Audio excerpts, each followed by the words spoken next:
ಎಲ್ರಿಗೂ ನಮಸ್ಕಾರ. ನನ್ನ ಇತ್ತೀಚಿನ ಒಂದು ಅನುಭವವನ್ನು ನಿಮ್ಮ ಜೊತೆ ಹೇಳ್ಕೊಂಡ್ರೆ ಹೇಗೆ ಅಂತ ಈ ರೆಕಾರ್ಡಿಂಗ್ ಮಾಡ್ತಾಯಿದ್ದೀನಿ. ಸ್ಯಾಟಿಸ್ಫ್ಯಾಕ್ಷನನ್ನು ಮೊಟ್ಟ ಮೊದಲನೇ ಎಪಿಸೋಡು ಅಂತ ಹೇಳ್ಬೋದು.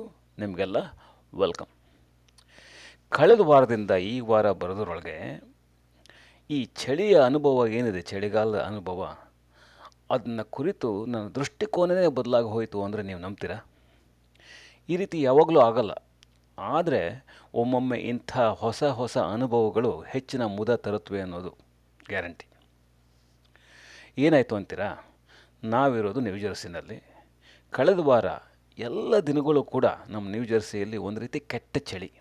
ಚಳಿ ಅಂದರೆ ನಾನು ಇದುವರೆಗೂ ಲೈಫ್ನಲ್ಲಿ ಅನುಭವಿಸದೇ ಇರೋವಂಥ ಚಳಿ. ಒಂದು ದಿನ ಕಾರ್ ತೆಗೆದು ಆಫೀಸಿಗೆ ಹೋಗ್ತಾ ಇದ್ದೀನಿ ಹೊರಗಡೆ. ಕಾರ್ನಲ್ಲಿ ಟೆಂಪ್ರೇಚರ್ ಡೈಲಿ ಏನಿರುತ್ತಲ್ಲ ಅದು -4 ಡಿಗ್ರಿ ತೋರಿಸೋದೆ. -4 ಡಿಗ್ರಿ ಫ್ಯಾರನ್ಹೈಟ್ ಅಂದರೆ -20 ಡಿಗ್ರಿ ಸೆಂಟಿಗ್ರೇಡ್ ಆಗುತ್ತೆ. ಕಾರಲ್ಲಿ ಮೊದಲು 5 degree, 4 degree, 3 degree, 2 degree, 1 degree ತೋರಿಸ್ತಾ ಕೊನೆಗೆ ಝೀರೋನು ಬಂತು. ಅಲ್ಲಿಗೆ ನಿಲ್ತು ಅಂದ್ಕೊಂಡ್ರೆ -1, -2, -3 ತೋರಿಸಿ ಕೊನೆಗೆ -4 ಡಿಗ್ರಿನೂ ತೋರಿಸ್ತು. ಸದ್ಯ ಅಲ್ಲಿಗೆ ನಿಲ್ತಲ್ಲ, ನಮ್ಮ ಪುಣ್ಯ. ಇದು ಹೊರಗಿನ ವಾತಾವರಣದ ಉಷ್ಣತೆ ಅಷ್ಟೇ. ಅದರ ಜೊತೆಗೆ ನೀವೇನಾದರೂ ವಿಂಡ್ ಚಿಲ್ ಫ್ಯಾಕ್ಟರ್ ಸೇರಿಸಿದ್ರೆ ದೇವರೇ ಕಾಪಾಡಬೇಕು.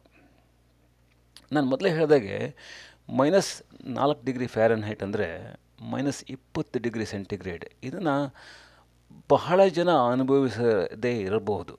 ಎಂಥ ಚಳಿ ಇರ್ಬೋದು ಅಂತ ನೀವೇ ಯೋಚನೆ ಮಾಡಿ. ಇಂಥ ಚಳಿಯನ್ನು ಅನುಭವಿಸಿದವರಿಗೆ ಗೊತ್ತು ಅದರ ಕಷ್ಟ. ಈ ಸಂದರ್ಭದಲ್ಲಿ ಕನಕದಾಸರ ಕ್ಷಮೆ ಕೇಳಿ, ಚಳಿ ಚಳಿ ಚಳಿ ಎಂದು ಒದ್ದಾಡದಿರಿ, ನಿಮ್ಮ ಚಳಿಯ ನೆಲೆಯನ್ನೇನಾದರೂ ಬಲ್ಲಿರ ಅಂತ ಹಾಡ್ಬೋದು. ಅಂಥ ಚಳಿ. ನಮ್ಮ ಮನೆ ಗರಾಜಲ್ಲಿ ಸುಮಾರು 40-44 ಡಿಗ್ರಿ ಫ್ಯಾರನ್ಹೈಟ್ನಲ್ಲಿ ಕಾರ್ ಇರುತ್ತೆ. ನಾವು ಗರಾಜಿಂದ ಕಾರ್ ತೆಗೆದು ಅದರಲ್ಲಿ ಬೆಚ್ಚಿ ಕೂತ್ಕೊಂಡು ಮನೆಯಿಂದ ಆಫೀಸಿಂದ ಅಲ್ಲಿ ಕೆಲಸ ಮಾಡ್ತೀವಿ. ಆದರೆ ಇಂಥ ಚಳಿ ಸಂದರ್ಭದಲ್ಲಿ ನಿಜವಾಗ್ಲೂ ದಿನವಿಡೀ ಹೊರಗಡೆ ಕೆಲಸ ಮಾಡೋರ ಕತೆ ಏನಾಗ್ಬೋದು? ಅದೆಲ್ಲ ಬಿಡಿ, ಪ್ರಾಣಿ ಪಕ್ಷಿಗಳ ಕತೆ ಏನಾಗಬೇಕು? ಈ ನಿಸರ್ಗ ಅವಕ್ಕೆ ಎಂಥ ಹೊದಿಕೆ ಹಾಕಿ ಕೊಟ್ಟಿದೆ ಅಂದರೆ -4 ಡಿಗ್ರಿ ಇರಲಿ ಅಥವಾ 80 ಡಿಗ್ರಿ ಇರಲಿ ಬೇಸಿಗೆನಲ್ಲಿ ಅವು ತಮ್ಮ ಹೊದಿಕೆ ಮಾತ್ರ ಬದಲಾಯಿಸೋದಿಲ್ಲ ಅಲ್ವಾ?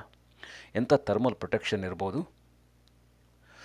ಪ್ರತಿಯೊಂದು ಸರ್ತಿನೂ ಹೀಗೆ ಕೆಟ್ಟ ಚಳಿಯಲ್ಲಿ ಸಿಕ್ಕಾಕಿಕೊಂಡು ವಿಂಟರ್ ಪೂರ್ತಿ ಒದ್ದಾಡೋವಾಗ ಈ ನ್ಯೂ ಜೆರ್ಸಿಯಲ್ಲಿ ಯಾಕಾದರೂ ಇರ್ತೀವೋ ಅನಿಸುತ್ತೆ.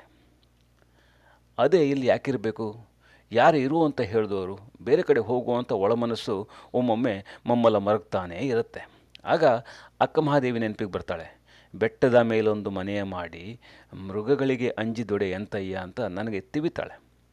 ಅವಳು 12ನೇ ಶತಮಾನದಲ್ಲಿ ಹಾಕಿದ ಸವಾಲು ಇಂದಿಗೂ ಸತ್ಯ ಅಂತ ತೋರಿಸ್ಕೊಡ್ತಾಳೆ. ಅದು ಯಾವಾಗಲೂ ನಿಜಾನೇ. ಇತ್ತೀಚೆಗೆ ಲಾಸ್ ಏಂಜಲ್ಸ್ನಲ್ಲಿ ಬೆಂಕಿ ಕಾಡ್ಗಿಚ್ಚಿಗೆ ಸಿಕ್ಕು ಮನೆ ಮಠ ಕಳ್ಕೊಂಡವ್ರಿಗೆ ಗೊತ್ತಿತ್ತು ಒಂದು ದಿನ ಹೀಗಾಗ್ಬೋದು ಅಂತ. ಅವ್ರ ಹತ್ರ ಫೈರ್ ಇನ್ಶೂರೆನ್ಸು ಇರಲಿಲ್ವಂತೆ. ಅಕಸ್ಮಾತ್ ಇದ್ದಿದ್ದರೂ ಕೂಡ ಅದನ್ನು ಆ್ಯಕ್ಟ್ ಆಫ್ ಗಾಡ್ ಅಂತ ವಾದ ಮಾಡಿ ತಳ್ಳಿ ಹಾಕ್ತಿದ್ರು ಏನೋ ಇನ್ಶೂರೆನ್ಸ್ ಕಂಪ್ನಿ ಲಾಯರ್ಗಳು. ಅದೇ ರೀತಿ ಓಕ್ಲಹೋಮಾ ಕ್ಯಾನ್ಸಸ್ನಲ್ಲಿ ಪ್ರಚಂಡ ಸುಂಟರಗಾಳಿ ಅಂದರೆ ಟೋರ್ನೇಡೋ ಬಂದು ಮನೆ ಮಠ ಎಲ್ಲ ಧೂಳಿ ಪಾಲಾದಾಗ, ಅದೇ ರೀತಿ ಫ್ಲೋರಿಡಾದಲ್ಲಿ ಹರಿಕೇನ್ಗಳು ಬಂದು ಮತ್ತೆ ಮನೆಗಳೆಲ್ಲ ಜಲಾವೃತವಾದಾಗ ಜನ ಯಾಕೆ ಇಲ್ಲಿಂದ ಕಾಲು ಕಿತ್ತು ಎಲ್ಲಿಗೋ ಒಂದು ಸೇಫ್ ಪ್ರದೇಶಕ್ಕೆ ಯಾಕೆ ಹೋಗಲ್ಲ? ತಲೆತಲಾಂತರದಿಂದಲೂ ಮತ್ತೆ ಅಲ್ಲೇ ಯಾಕೆ ಮನೆ ಕಟ್ಕೊಂಡಿರ್ತಾರೆ ಅಂತ ಅನೇಕ ಪ್ರಶ್ನೆಗಳು ಹುಟ್ಟುತ್ತವೆ. ಎಲ್ಲ ಪ್ರಶ್ನೆಗಳಿಗೂ ಉತ್ತರ ಇರುತ್ತಂತೆ. ಹಾಗೆ ನಾವು ಎಲ್ಲೆಲ್ಲಿ ಇರ್ತೀವೋ ಅಲ್ಲಲ್ಲಿಗೆ ನಮ್ಮ ಸಮಜಾಯಿಷಿ ಕೊಟ್ಟುಕೊಂಡು ಇದ್ದೇ ಇರ್ತೀವಿ. ಇಲ್ಲಾಂದರೆ ಇಷ್ಟು ಪುಟ್ಟ ರಾಜ್ಯ ನ್ಯೂ ಜೆರ್ಸಿಯಲ್ಲಿ ಹತ್ತತ್ರ 10 ಮಿಲಿಯನ್ ಜನ ಯಾಕಿರ್ತಿದ್ರು? ಅದರಲ್ಲೂ 20% ಜನ ಏಷ್ಯಾದವರಂತೆ. ಒಟ್ಟು ನ್ಯೂ ಜೆರ್ಸಿಯಲ್ಲಿ 5% ಜನ ಅಂದರೆ 5 ಲಕ್ಷ ಜನ ಸೌತ್ ಏಷ್ಯನ್ ಮೂಲದವರು ಇದ್ದಾರೆ ಅಂತ ಅಂದರೆ ನೀವೇ ಊಹೆ ಮಾಡ್ಕೊಳ್ಳಿ. ಟ್ರೋಪಿಕಲ್ ಪರಿಸರದಲ್ಲಿ ಹುಟ್ಟಿ ಬೆಳೆದ ಸೌತ್ ಇಂಡಿಯನ್ಸ್ ಬಿಡಿ, ಇಕ್ವೇಟರ್ ಮೇಲೆ ಇರೋ ಪುಟ್ಟ ರಾಜ್ಯ ಎಕ್ವಡೋರ್ನಿಂದ ಬಂದವರು ಕೂಡ ಎಷ್ಟೋ ಜನ ನಮ್ಮ ನ್ಯೂ ಜೆರ್ಸಿ ನಡುವೆನೇ ಇಲ್ವೇ? ಹಾಗೆ ನಮ್ಮ ಈ ಸ್ಥಿತಿಯನ್ನು ನಮ್ಮ ಕರ್ಮದ ಫಲ ಅಂತ ಅಂದುಕೊಂಡು ಫಲಾನುಭವಿಗಳು ಅನುಭವಿಸಲಿ ಅಂತನಾದರೂ ಹೇಳ್ಕೊಳ್ಬೋದು. ಅಥವಾ ನಮ್ಮ ಅನ್ನದ ಋಣ, ನೀರಿನ ಋಣ ಎಲ್ಲೆಲ್ಲಿರುತ್ತೋ ಅಲ್ಲೇ ಇರ್ತೀವಿ ಇರಿ ಅಂತನಾದರೂ ಹೇಳಿ. ಮೈನಸ್ ಇರಲಿ ಅಥವಾ ಪ್ಲಸ್ ಇರಲಿ, ಚಳಿ ಇರಲಿ ಬಿಸಿಲಿರಲಿ, ನಾವು ಎಲ್ಲಿ ಹೋಗ್ತೀವೋ ಎಲ್ಲಿ ಇರ್ತೀವೋ ಅದೇ ನಮ್ಮ ಪ್ರದೇಶ ಆಗತ್ತೆ. ಬೈ ದ ವೇ, -40 ಡಿಗ್ರಿ ಅಂದರೆ ಫ್ಯಾರನ್ಹೈಟ್ ಮತ್ತು ಸೆಂಟಿಗ್ರೇಡ್ ಸ್ಕೇಲ್ ಎರಡರಲ್ಲೂ ಒಂದೇ ಅಂತ ಫಸ್ಟ್ ಪಿ ಯು ಸಿನಲ್ಲಿ ಕಲ್ತಿದ್ದು ನೆನಪಿರಬೇಕಲ್ಲ ನಿಮಗೆ. ಆದರೆ ಕಳೆದ ವಾರ ಚಳಿಯ ಎಪಿಸೋಡ್ನಿಂದ ಆಗಿರೋ ಜ್ಞಾನಾರ್ಜನೆ ದೊಡ್ಡ ವಿಷಯ ಅಂತೂ ಅಲ್ಲ. ಈ ಶನಿವಾರ ಒಂದು ವಿಶೇಷ ನಡೀತು. ಏನಪ್ಪ ಅಂತಂದರೆ, 2 ವಾರ ಕೇವಲ 10-20 ಡಿಗ್ರಿ ಫ್ಯಾರನ್ಹೈಟ್ನಲ್ಲಿದ್ದು ಒದ್ದಾಡ್ತಿದ್ದ ನಮ್ಮ ನ್ಯೂ ಜೆರ್ಸಿನಲ್ಲಿ ಇದೇ ಕಳೆದ ಶನಿವಾರ ಮುಂಜಾನೆ ಸುಮಾರು 32 ಡಿಗ್ರಿ ಟೆಂಪ್ರೇಚರ್ ತೋರಿಸೋದನ್ನು ನೋಡಿ ಅದೆಷ್ಟು ಖುಷಿ ಆಯಿತು ಅಂದರೆ ಅನ್ಬಿಲೀವಬಲ್. ನಾನು ಸಿಂಗಲ್ ಡಿಜಿಟ್ ಟೆಂಪ್ರೇಚರ್ನಲ್ಲಿ ಮೇಲ್ ಬಾಕ್ಸ್ ಹತ್ರ ಹೋಗೋದಕ್ಕೂ ಹೆದರಿಕೆ ಮಾಡ್ಕೋತಿದ್ದವನು. ಅವತ್ತು ಜಾಕೆಟ್ ಕೂಡ ಹಾಕ್ಕೊಳ್ದೆ ಮೇಲ್ ಬಾಕ್ಸಿಗೆ ರಾಜಾರೋಷವಾಗಿ ಖುಷಿಯಿಂದ ಹೋಗಿ ಬಂದ ಮೇಲೆ ಅನ್ನಿಸ್ತು, ಈ ಟೆಂಪ್ರೇಚರ್ ಕೂಡ ಒಂದು ರೀತಿ ಪರ್ಸ್ಪೆಕ್ಟಿವೇ. ಅಂದರೆ 32 ಡಿಗ್ರಿ ಅಂದರೆ 0 ಡಿಗ್ರಿ ಸೆಲ್ಸಿಯಸ್ ವೆದರನ್ನು ನಾನು ಯಾವತ್ತೂ ಇಷ್ಟೊಂದು ಅಪ್ಯಾಯಮಾನವಾಗಿ ಜೀವನದಲ್ಲಿ ಅನುಭವಿಸಿದ್ದೇ ಇಲ್ಲ. ನಾನೊಬ್ಬನೇ ಈ ಥರ ಅಲ್ಲ. ಅವತ್ತು ನಮ್ಮ ನೈಬರ್ಹುಡ್ನ ಎಷ್ಟೋ ಜನ ಅವರ ಸೈಡ್ ವಾಕ್ ಮೇಲೆ ಸ್ನೋ ಐಸ್ ಇದ್ದರೂ ಕೂಡ ವಾಕ್ ಮಾಡ್ತಾಯಿದ್ರು.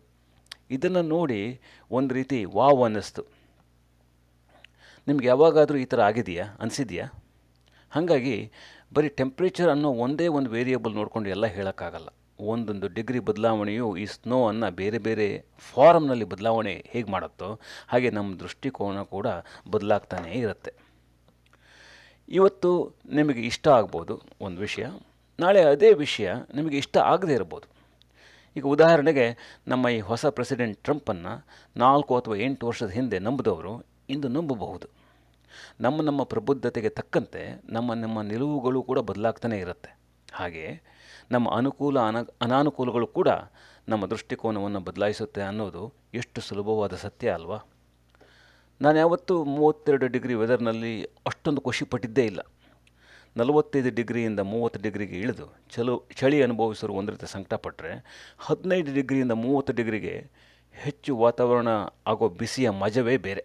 ಎರಡೂ ಉದಾಹರಣೆಗಳಲ್ಲಿ 100% ಬದಲಾವಣೆ ಆಗುತ್ತೆ ಟೆಂಪ್ರೇಚರ್ನಲ್ಲಿ. ಆದರೆ 15 ಡಿಗ್ರಿಯಲ್ಲಿದ್ದವರಿಗೆ 30 ಡಿಗ್ರಿ ತರೋ ಸಂತೋಷದ ಮುಂದೆ 45ರಿಂದ 30ಕ್ಕೆ ಇಳಿಯೋ ಉಷ್ಣತೆಯ ಕಷ್ಟ ಯಾವ ಲೆಕ್ಕ? ಒಂದು ರೀತಿ ಅವರ್ಣನೀಯ ಅನುಭವ ಅಂದರೆ ಇದೇ ಇರಬೇಕು ಅಲ್ವಾ?